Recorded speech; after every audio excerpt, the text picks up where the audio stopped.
With your support, we can raise your voice globally. उन्होंने पगड़ी issue no बिल्कुल मतलब कि फ्रांस से राष्ट्रपति के सामने लेके आया ही नहीं है. With your support, we can address those issues that no other media talks about.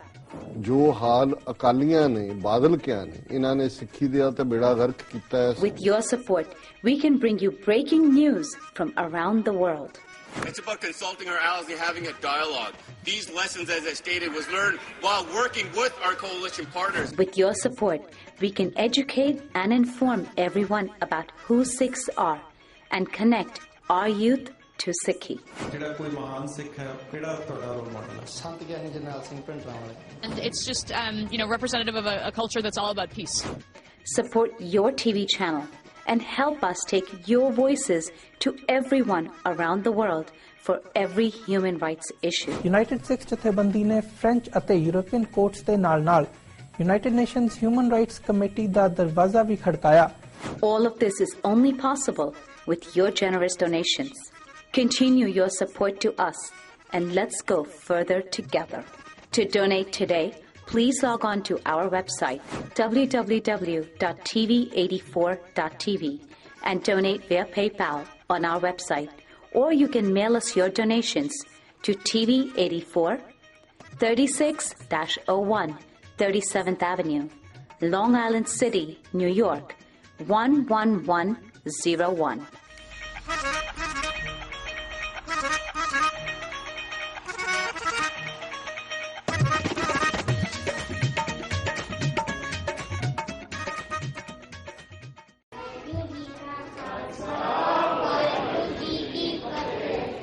With your support, we can raise your voice globally.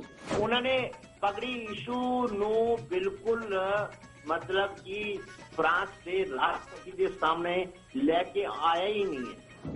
With your support, we can address those issues that no other media talks about. जो हाल अकालियां ने बादल क्या ने इन्हां ने सिੱਖੀ दिया ते बेड़ा गर्क कीता है. With your support, we can bring you breaking news from around the world. It's about consulting our allies and having a dialogue. These lessons, as I stated, was learned while working with our coalition partners. With your support, we can educate and inform everyone about who Sikhs are and connect our youth to Sikhi. And it's just, representative of a culture that's all about peace. Support your TV channel and help us take your voices to everyone around the world for every human rights issue. United Sikhs ਜਥੇਬੰਦੀ ਨੇ French ਅਤੇ European courts ਦੇ ਨਾਲ-ਨਾਲ United Nations Human Rights Committee ਦਾ ਦਰਵਾਜ਼ਾ ਵੀ ਖੜਕਾਇਆ. All of this is only possible with your generous donations. Continue your support to us and let's go further together. To donate today, please log on to our website www.tv84.tv and donate via PayPal on our website, or you can mail us your donations to TV84 36-01 37th Avenue, Long Island City, New York 11101.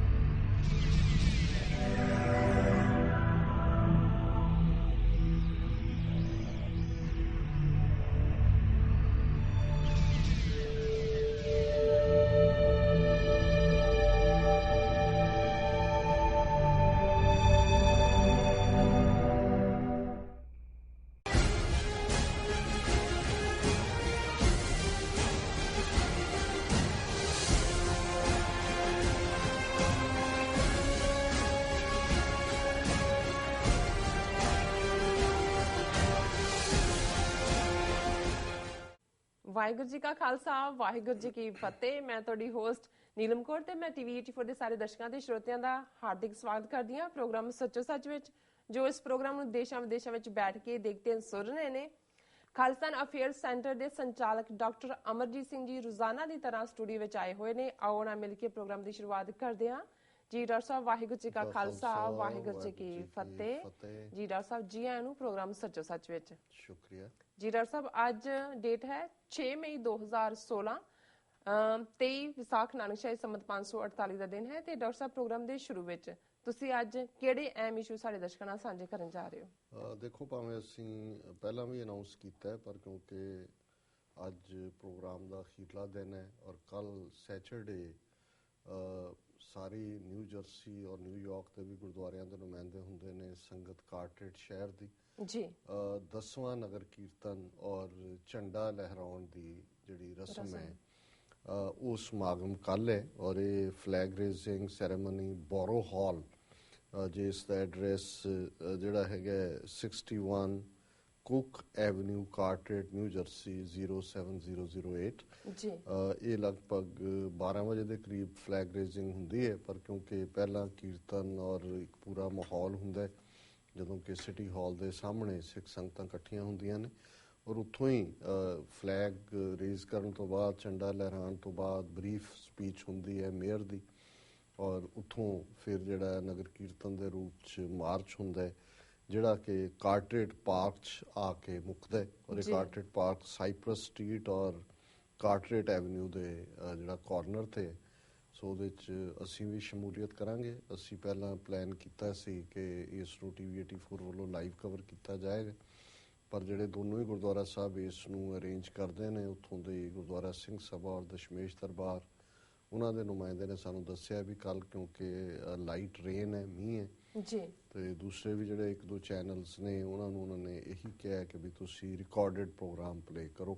ਸੋ ਜ਼ਾਹਰ ਹੈ ਵੀ ਸਾਡਾ live ਨਹੀਂ ਹੋਏਗਾ, ਪਰ ਸਾਡਾ ਕਰੂ ਪੂਰਾ ਉੱਥੇ ਹੋਏਗਾ ਔਰ ਮੈਨੂੰ ਵੀ ਉਹਨਾਂ ਨੇ ਮੁੱਖ ਬੁਲਾਰੇ ਦੇ ਤੌਰ 'ਤੇ ਜਿਸ ਸੰਬੰਧੀ ਉਹਨਾਂ ਨੇ ਐਡਸ ਵੀ ਦਿੱਤੀਆਂ ਨੇ ਅਖਬਾਰਾਂ 'ਚ ਜੀ, ਜਿਹੜਾ ਮੈਂ ਵੀ ਪਾਰਟਿਸਿਪੇਟ ਕਰਾਂਗਾ। ਸੋ ਅਸੀਂ ਇਹ ਬੇਨਤੀ ਵੀ ਕਰਾਂਗੇ ਕਿ ਜਿੱਥੇ ਵੀ ਔਰ ਖ਼ਾਸ ਤੌਰ 'ਤੇ ਜਿੱਥੇ ਤਾਂ ਵੱਡੇ ਸ਼ਹਿਰ ਹੁੰਦੇ ਨੇ ਜਿਵੇਂ ਨਿਊਯਾਰਕ 'ਚ ਹੈ ਜਾਂ ਯੂਬਾ ਸਿਟੀ 'ਚ ਹੈ, ਉੱਥੇ ਤਾਂ ਹਜ਼ਾਰਾਂ ਦੀ ਗਿਣਤੀ 'ਚ ਸਿੱਖ ਪਹੁੰਚ ਜਾਂਦੇ ਨੇ, ਰਹਿੰਦੇ ਵੀ ਨੇ ਔਰ ਇੱਕ ਪੱਕੀਆਂ ਈਵੈਂਟਸ ਵੀ ਬਣ ਗਏ ਜੀ ਔਰ ਇਹ ਹੌਸਲੇ ਵਾਲੀ ਗੱਲ ਹੁੰਦੀ ਹੈ ਜਦੋਂ ਛੋਟੀਆਂ ਟਾਊਨਸ਼ਿਪਸ ਜਾਂ ਉਹਨਾਂ ਏਰੀਆਜ਼ ਦੇ ਵਿੱਚ ਜਿੱਥੇ ਸਿੱਖ ਸੰਗਤਾਂ ਉਹਨਾਂ ਵੱਡਾ ਨੰਬਰ 'ਚ ਨਹੀਂ ਨੇ, ਉੱਥੇ ਜਦੋਂ ਬਾਹਰੋਂ ਸਿੱਖ ਸੰਗਤਾਂ ਜਾਂਦੀਆਂ ਨੇ ਤਾਂ ਉਹਨਾਂ ਨੂੰ ਇਹ ਹੌਸਲਾ ਵੀ ਹੁੰਦਾ ਹੈ ਔਰ ਇੱਕ ਬੜੀ ਯੂਨੀਕ ਗੱਲ ਹੈ ਕਿ 10 ਸਾਲ ਪਹਿਲਾਂ ਉਹਨਾਂ ਨੇ ਇਸ ਕਿਸਮ ਦੀ ਰਸਮ ਐਸਟੈਬਲਿਸ਼ ਕੀਤੀ। ਮੇਅਰ ਜਿਹੜਾ ਹੈ ਯੰਗ ਹੈ, ਬੜਾ ਸਿੱਖ ਫਰੈਂਡਲੀ ਹੈ ਜੀ ਔਰ ਮੈਂ ਸਮਝਦਾ ਵੀ ਸਾਨੂੰ ਵੱਧ ਤੋਂ ਵੱਧ ਗਿਣਤੀ ਦੇ ਵਿੱਚ ਪਾਰਟਿਸਿਪੇਟ ਕਰਨਾ ਚਾਹੀਦਾ ਜੀ।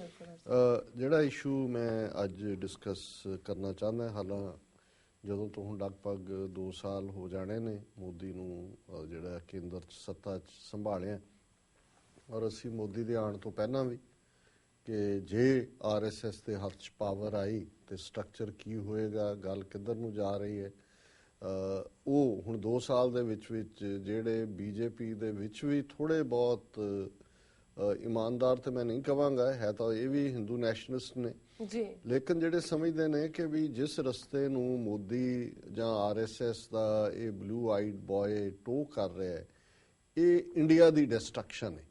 ਉਹਨਾਂ ਨੂੰ ਆਪਣੇ ਆਪ ਨਾਲੋਂ ਵੀ, ਕਿਉਂਕਿ ਜਿਹੜਾ ਵੀ ਇਹ ਕੌਮ ਪ੍ਰਸਤ ਹੁੰਦਾ ਹੈ, ਖਾਸ ਤੌਰ 'ਤੇ ਜਿਹੜਾ ਹਿੰਦੂ ਨੈਸ਼ਨਲਿਸਟ ਹੈ ਨਾਜ਼ੀਆਂ ਦੀ ਤਰ੍ਹਾਂ, ਉਹ ਦੇਖਦੇ ਤਾਂ ਨੇ ਇੱਕ ਸਟੇਜ 'ਤੇ ਉਹਨਾਂ ਨੇ ਕਾਂਗਰਸ ਨੂੰ, ਦੂਸਰਿਆਂ ਨੂੰ, ਘੱਟ ਗਿਣਤੀਆਂ ਨੂੰ ਵੀ ਨਕਾਰਿਆ ਹੈ ਔਰ ਮੈਂ ਅੱਜ ਜਿਸ ਦਾ ਜ਼ਿਕਰ ਕਰਾਂਗਾ ਅਰੁਣ ਸ਼ੌਰੀ, ਜਿਹੜਾ ਬੜਾ ਡਿਸਟਿੰਗੁਇਸ਼ਡ ਜਰਨਲਿਸਟ ਹੈ, ਬਹੁਤ ਇੱਕ ਕਾਲਮਨਿਸਟ ਰਿਹਾ ਇੰਡੀਅਨ ਐਕਸਪ੍ਰੈਸ। ਇੱਕ ਵਾਰ ਇਹਨੇ 5-6 ਆਰਟੀਕਲ ਸਿੱਖਾਂ ਦੇ ਖਿਲਾਫ ਲਿਖੇ ਸੀ ਔਰ ਉਹਦਾ ਜਵਾਬ ਉਦੋਂ ਸਿੱਖ ਰੈਫਰੈਂਸ ਲਾਇਬ੍ਰੇਰੀ ਦੇ ਇੰਚਾਰਜ ਦਵਿੰਦਰ ਸਿੰਘ ਦੁੱਗਲ ਹੁੰਦੇ ਸਨ ਅੰਮ੍ਰਿਤਸਰ ਜੀ, ਉਹਨਾਂ ਨੇ ਜਵਾਬੀ ਜਿਹੜੇ ਨੇ ਆਰਟੀਕਲ ਵੀ ਲਿਖੇ ਸੀ, ਜਿਹੜੇ ਉਹਨੇ ਇੰਡੀਅਨ ਐਕਸਪ੍ਰੈਸ ਨੇ ਤਾਂ ਨਹੀਂ ਛਾਪੇ, ਪਰ ਬਾਅਦ 'ਚ ਧਰਮ ਪ੍ਰਚਾਰ ਕਮੇਟੀ ਨੇ ਕਿਤਾਬਜੇ ਦੇ ਰੂਪ 'ਚ ਛਾਪੇ ਸੀ। ਉਹ ਬੜੇ ਡਿਸਟਿੰਗੁਇਸ਼ ਸੀ ਦਵਿੰਦਰ ਸਿੰਘ ਦੁੱਗਲ ਔਰ ਮੈਨੂੰ ਯਾਦ ਹੈ ਕਿ ਵੀ ਜੂਨ 84 ਦੇ ਘੱਲੂਘਾਰੇ ਤੋਂ ਬਾਅਦ ਇੱਕਦਮ ਉਹਨਾਂ ਦੀ ਇਨ ਸ਼ੌਕ ਉਹ ਚਲੇ ਗਏ ਸੀ ਕਿਉਂਕਿ ਸਿੱਖ ਰੈਫਰੈਂਸ ਲਾਇਬ੍ਰੇਰੀ ਵੀ ਲੁੱਟ ਲੱਟ ਲਈ ਜੀ ਚਲੇ ਗਏ ਔਰ ਜਦੋਂ ਉਹਨਾਂ ਨੇ ਉਸ ਸਵਾਹ ਦਾ ਢੇਰ ਬਣਾ ਦਿੱਤਾ, ਬਾਕੀ ਜਿਹੜਾ ਹੋਰ ਕੁਛ ਸਾੜਿਆ,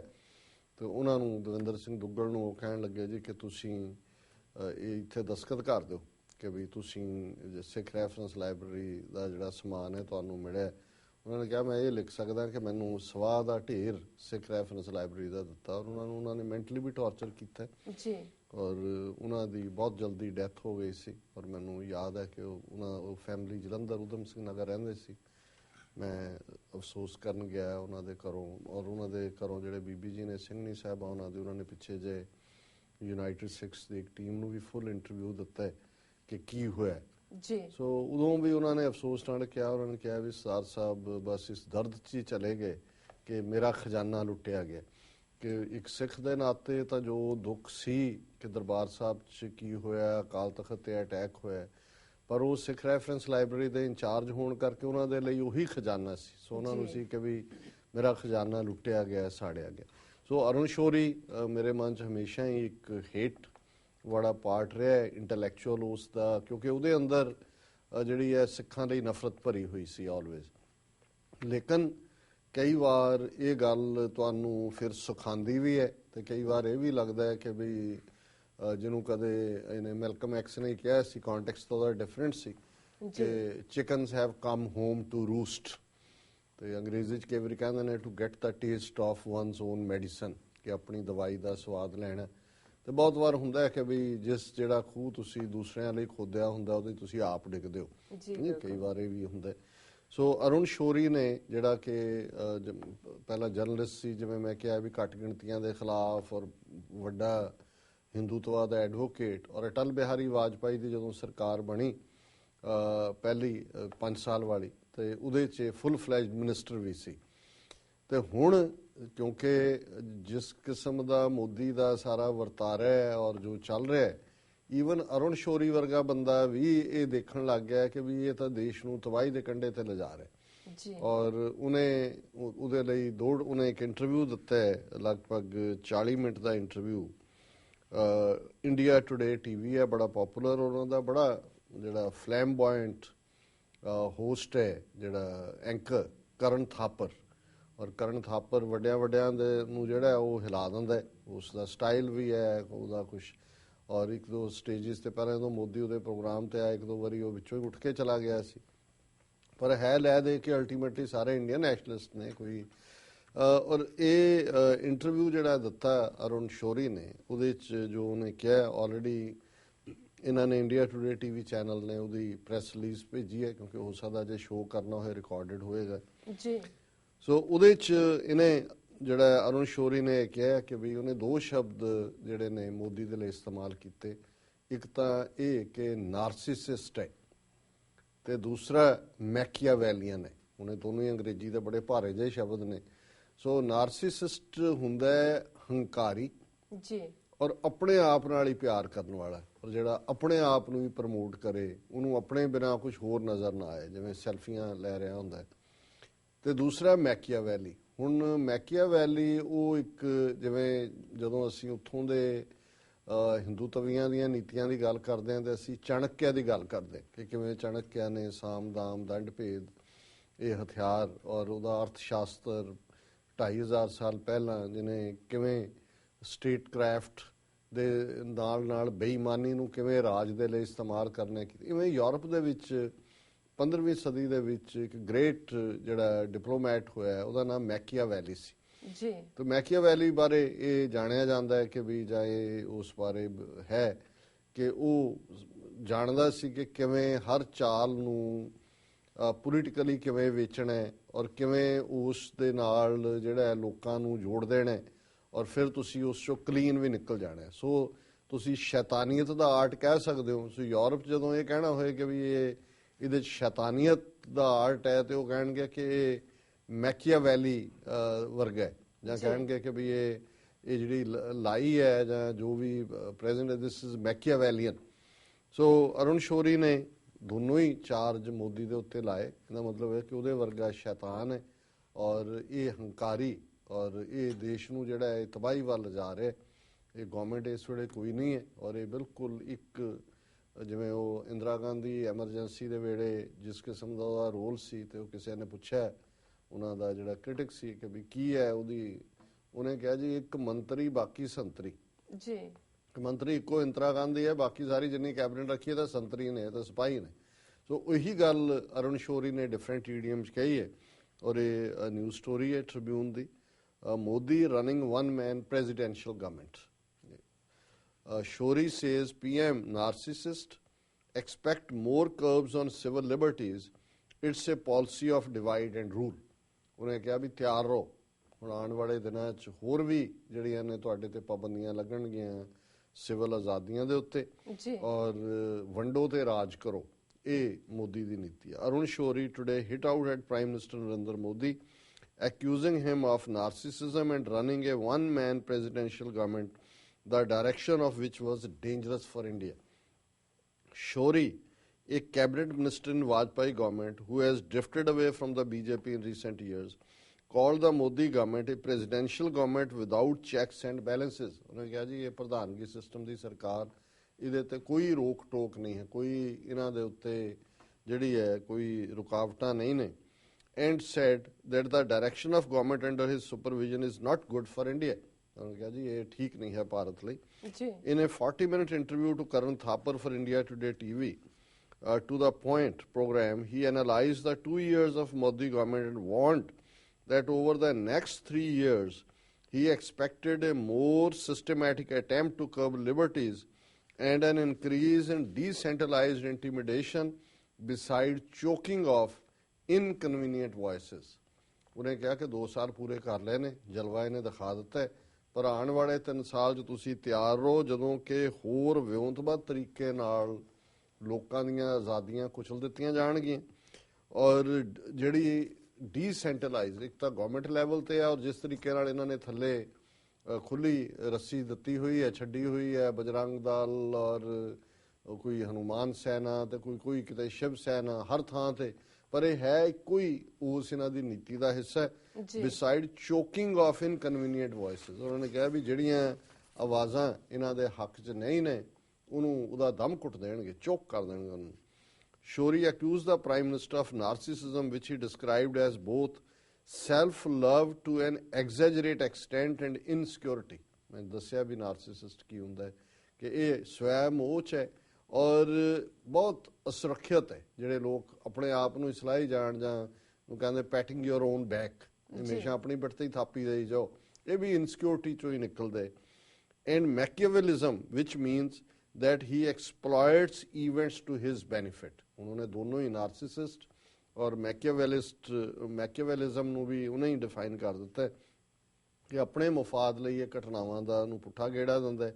The former minister who has criticized Modi in the past also said the PM's attitude to people is to use and throw them. ਕਿ ਲੋਕਾਂ ਬਾਰੇ ਉਹਦਾ ਐਟੀਟਿਊਡ ਹੈ ਵਰਤੋ ਤੇ ਸੁੱਟੋ.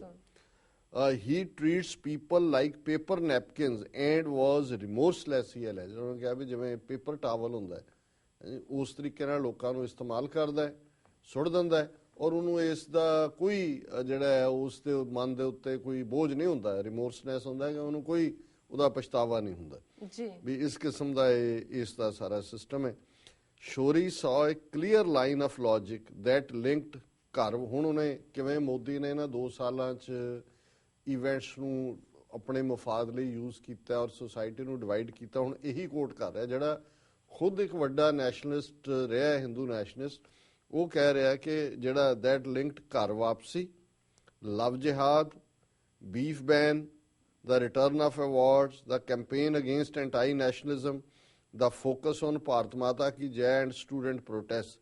This was deliberately orchestrated by the government. ਉਹਨੇ ਕਿਹਾ ਜੀ ਆਹ ਜਿੰਨੇ ਇਸ਼ੂ ਨੇ ਇਹ ਜਾਣ ਬੁੱਝ ਕੇ ਸਰਕਾਰ ਨੇ ਜਿਹੜਾ ਹੈ ਇਹਨਾਂ ਦੀ ਜਿਹਨੂੰ ਜਿਹੜਾ ਹੈ ਉਹ ਪ੍ਰਚਾਰ ਕੀਤਾ ਹੈ. ਆਰਕੈਸਟ੍ਰੇਸ਼ਨ ਹੁੰਦਾ ਹੈ ਕਿ ਵੀ ਐਨ ਪੂਰੀ ਨੌਟੰਕੀ ਲਾਈ. Shori said the intention was to create confrontation and polarization. ਕਿ ਇਹ ਸਾਰੇ ਜਿੰਨੇ ਚੱਲੇ ਇਹਦਾ ਮਕਸਦ ਸੀ ਟਕਰਾਅ ਤੇ ਧਰੂਵੀਕਰਨ, ਕਿ ਜਿਹੜੇ ਨੇ ਲੋਕ ਡਿਫਰੈਂਟ ਪਾਸਿਆਂ ਤੇ ਜਾ ਕੇ ਖਲੋ ਜਾਣ. As he accused Modi of deliberately dividing India, calling it a policy of divide and rule. ਉਹਨੇ ਕਿਹਾ ਜੀ ਆ ਜੋ ਕੁਝ ਕਰ ਰਿਹਾ ਇਹ ਭਾਰਤ ਨੂੰ ਵੰਡਣ ਵੱਲ, ਮਤਲਬ ਹੈ ਤੋੜਨ ਵੱਲ ਲਿਜਾ ਰਿਹਾ ਹੈ ਔਰ ਵੰਡੋ ਤੇ ਰਾਜ ਕਰੋ. While accepting that under Modi corruption at the center had diminished or disappeared, he said nothing was deliberately done in the states, citing the Vyapam scandal in Madhya Pradesh, Lalit Modi episode and Sharda scam.